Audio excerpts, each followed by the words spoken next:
High साथी हो हाम्रो आजको भिडियोको टपिक छ जुन एलइडी एलसिडी टिभीको मदरबोर्डको सिपियु आइसी चाहिँ कसरी रिप्लेस गर्ने भन्ने बारेमा छ र साथीहरू चाहिँ विशेष गरी यो नयाँ एलइडी एलसिडी लाइनमा जुन काम गर्ने हुनुहुन्छ उनीहरूको लागि विशेष काम गर्ने गरी हामीले बनाएको छ र यो मदरबोर्डमा आज सिपियु आइसी हाल्नेछौँ जुन हाम्रो पुरानै युज नभइरहेको जुन पावर सप्लाई अथवा रेगुलेटर आइसी बिग्रेर बसेको हुन्छ तर आइसी ठिक हुन्छ तिनीहरूको आइसी चाहिने कसरी झिकेर चाहिँ अर्को करेन्टली हामीले चाहिरहेको मदरबोर्डमा चाहिने हालेर चाहिँ युज गर्ने भन्ने बारेमा विशेष गरी छ र अब हामी ल्याबतिर जाऊँ र तपाईँहरूले एउटा कुरो के ध्यान दिनु भने यो भिडियो हेर्दाखेरि चाहिँ स्किप नगरिकन पुरा हेरिदिनु होला ताकि तपाईँहरूले भविष्यमा चाहिँ यो भिडियोबाट केही राम्रो जानकारी पाउनुहुन्छ कि भनेर त्यो उद्देश्यले बनाएको भिडियो हो र अब हामी ल्याबतिर जाऊँ हेरौँ। अब हामी आइसी निकाल्नु गएर छौँ। जस्तै तपाईँले सक्दो चाहिँ यो एक कार्टुन युज गर्नुहोस्। यो युज गर्नुभयो भने तपाईँको एकदम सजिलो हुन्छ। जस्तै पिसिबी बोर्ड तपाईँले राख्नुभयो भने यो पिसिबी बोर्ड चाहिने दायाँ बायाँ हल्लिँदैन र तपाईँको यो पिसिबी बोर्डभन्दा तल त्यति हिट जाँदैन अनि जहाँ त्यहाँ पनि बस्छ। र आज हामी यो आइसी निकालेर चाहिँ हामी अर्को पिसिबीबाट झिकेर हाल्नु गएर छौँ आइसी। जस्तै तपाईँ देखिरहनु छ यो आइसी चाहिने पड्केको छ। यो आइसी ड्यामेज भएर चाहिँ देखिरहनु भएको छ। यो पड्किरहेको छ आइसी देखिरहनु भयो होला। यो आइसी चाहिँ पूर्ण रूपमा गएर छ आइसी गएको छ। र अब हामी यो पुरानो धेरै पहिलाको यो सिपियु बोर्ड हो र अब यो बोर्ड चाहिँ त्यति युजमा आउँदैन तर यसको आइसी चाहिँ ठिक छ। त्यही भएर यो आइसी चाहिँ हामी झिकेर अब हामीले यो बोर्डमा रिप्लेस गर्छौँ। जस्तै यो बोर्ड चाहिँ अहिले नयाँ बोर्ड हो र यो आइसी धेरै ठाउँमा युज हुन्छ र हामीले चाहिँ यो सिपियुलाई धेरै यो बोर्डलाई धेरै टिभीहरूमा हाल्न सकिन्छ। यो चाहिँ 17 इन्चीदेखि 32 इन्चीसम्मको कुनै पनि टिभीमा हाल्दाखेरि एकदम राम्रो काम गर्छ यसले। जस्तै यसमा ट्युनर छैन तर ट्युनर चाहिँ यसपछि यसको यो ट्युनर छुटाउने बज्यो र तपाईँले कुनै पनि टिभीमा हाल्दाखेरि अहिले ट्युनर यो नहाले पनि यो यसले मजाले काम गर्छ। यति मात्रै हाल्दा पनि काम गर्छ। त्यो भएर यो बोर्डको माग धेरै छ र त्यही भएर चाहिँ हामी यो पुरानो बोर्डबाट झिकेर यसमा चाहिँ हामी हालेर यो बोर्डलाई बनाउनेछौँ।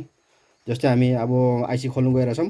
तपाईँ एउटा के याद गर्नु भने जुन चाहिँ हाल्नुपर्ने आइसी हो त्यो चाहिँ पहिल्यै तपाईँले यो बोर्डबाट खोलेर राख्नुहोस् अनि त्यसपछि यसलाई झिक्नु यो बोर्डको आइसीलाई झिक्नुहोस्।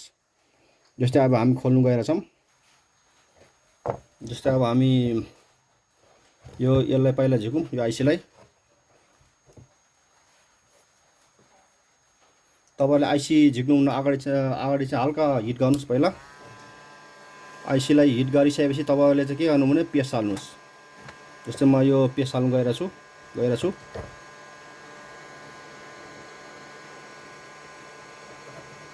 पेस्ट आइसीको चारै कुनामा राम्रोसित हाल्नुहोस्। यो पेस्टले चाहिँ तपाईँको आइसीलाई चारै कुना बराबर हिट हुने मद्दत गर्छ। यो तपाईँ यो पेस्ट हालिसकेपछि तपाईँको चारै कुनामा चाहिँ राम्रोसित आइसी हिट हुन्छ र अनि चाँडै निक्लिन्छ आइसी। त्यसको लागि हाल्ने हो। जस्तै तपाईँको यो हट आइरनको टेम्परेचर चाहिँ नि तपाईँको 380देखि लिएर 400 डिग्रीमा हाल्नुहोस् र तपाईँको जुन बेलासम्म आइसी चाहिँ नि पूर्ण रूपमा हिट हुँदैन त्यति बेलासम्म हिट दिइरहनुहोस्। जस्तै तपाईँको आइसी चाहिँ पूर्ण रूपमा हिट भयो भएन थाहा पाउनलाई चाहिँ यो दायाँ छेउको यो जुन पिएफ र रसिनर हुन्छ तिनीहरू हल्लाएर हेर्नुहोस्। दायाँ बायाँको तिनीहरू हल्दैछ भने तपाईँको आइसी पूर्ण रूपमा माथि तान्दाखेरि आउँछ र तपाईँको जबरजस्ती तान्नुभयो भने चाहिँ के हुन्छ भने आइसीको पिन चाहिँ नि बाङ्गिन्छ। त्यो बाङ्गिसकेपछि तपाईँको अर्को पिसीमा रिप्लेस गर्नु अलिक गाह्रो हुनेछ। त्यो याद गर्नुहोस्।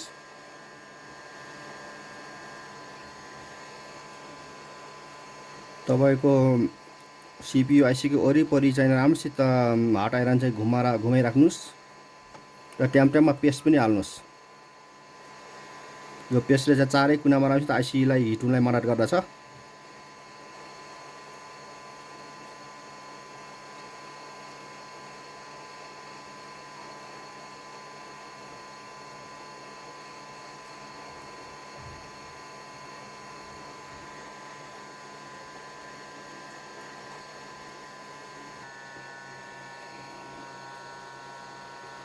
तपाईँले देखिरहनु भएको छ अहिले र स्ट्यान्ड चाहिँ तपाईँको हल्लिरहेछ। त्यही भएर आइसी चाहिँ तपाईँको तातिसकेको छ।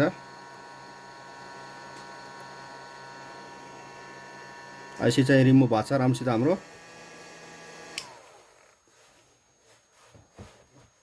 आइसी रिमुभ भइसकेपछि सफा ठाउँमा आइसीलाई राख्नुहोस्।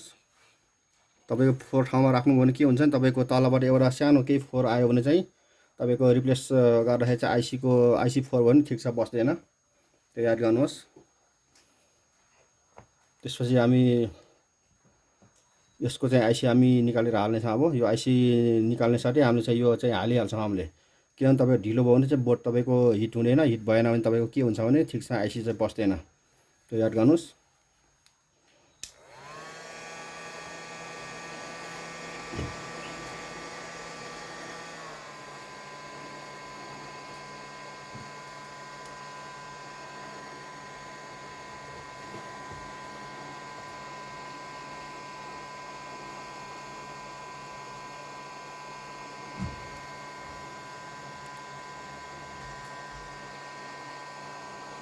तपाईँको ट्याम्टामा पेस्ट सुके जस्तो लाग्छ भने पेस्ट हाल्नुहोस् चारै कुनामा। तपाईँको चारै कुनामा आइसीको बराबर हिट हुनुपर्छ।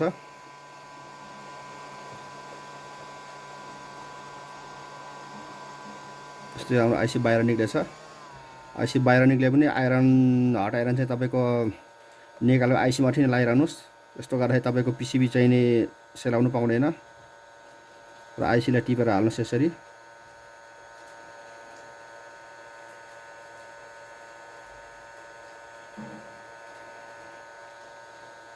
देखिरहनु भएको छ आइसी हाले चाहिँ हल्का तपाईँको हट आइरनको टेम्परेचरको ब्लोअर बढाउनुहोस् पावर।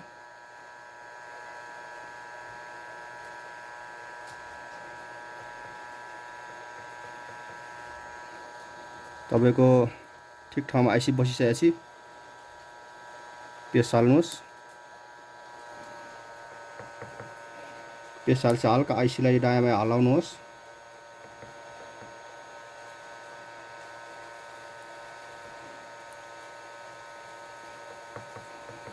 दायाँमा तपाईँको आइसी हाल्लाइसकेपछि के हुन्छ भने तपाईँको जुन चाहिँ तपाईँको डबल प्रिन्ट बसेको छ त्यो पूर्ण रूपमा चाहिँ नि राम्रोसित बस्नेछ।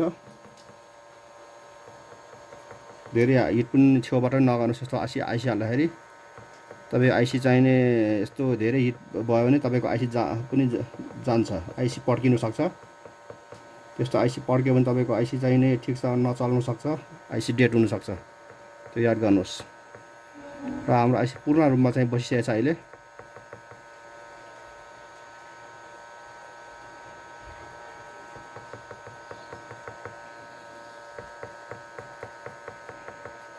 ठिक छ, हामी ब्लोअरलाई हटाऊँ र आइसीलाई सेलाउन राखौँ एकछिन।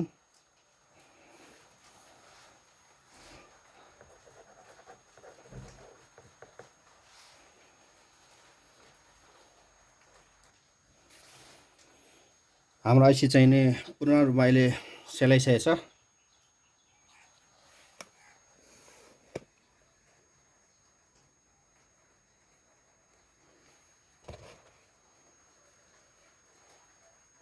देखिरहनु पर्छ हाम्रो आइसी पूर्ण रूपमा चाहिँ राम्रोसित बसेको छ आइसी।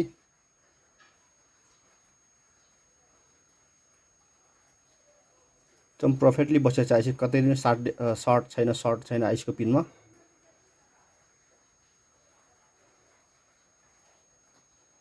हामी यसलाई अब टेस्ट गरौँ।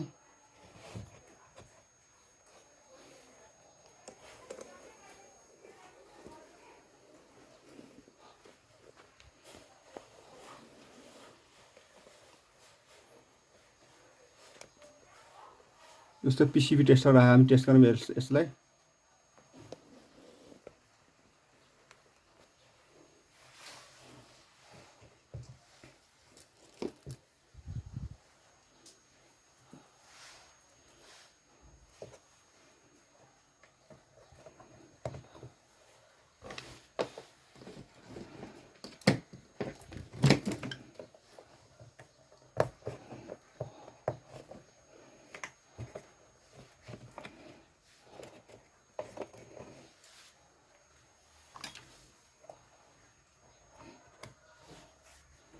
जस्तै हाम्रो स्ट्यान्ड बाई लाइट खुलिसकेको छ,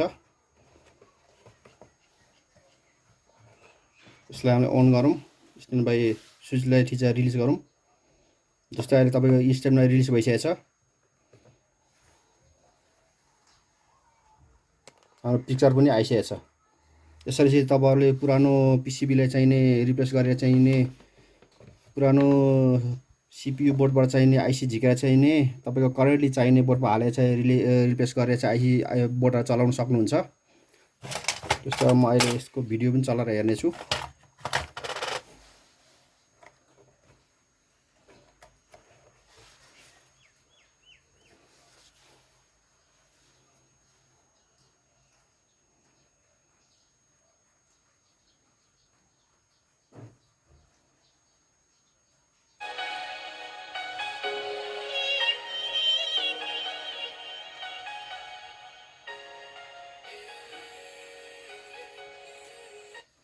यसो भिडियो पनि प्रफुल्ली चलिरहेछ। तपाईँहरूले चाहिँ नि यसरी आइसी पुरानो बोर्डबाट झिकेर चाहिने करेन्टली चाहिने बोर्डमा चाहिँ हालेर आइसी रिप्लेस गरेर चलाउन सक्नुहुन्छ। यो भिडियो हेर्दाखेरि तपाईँले केही न केही जानकारी पाउनुभयो होला। ल यो भिडियो मेरो च्यानललाई चाहिँ तपाईँहरूले लाइक र सब्सक्राइब पनि गरिदिनु होला। धन्यवाद। भिडियोलाई आजको भिडियोले यति नै टुङ्गौँ। धन्यवाद।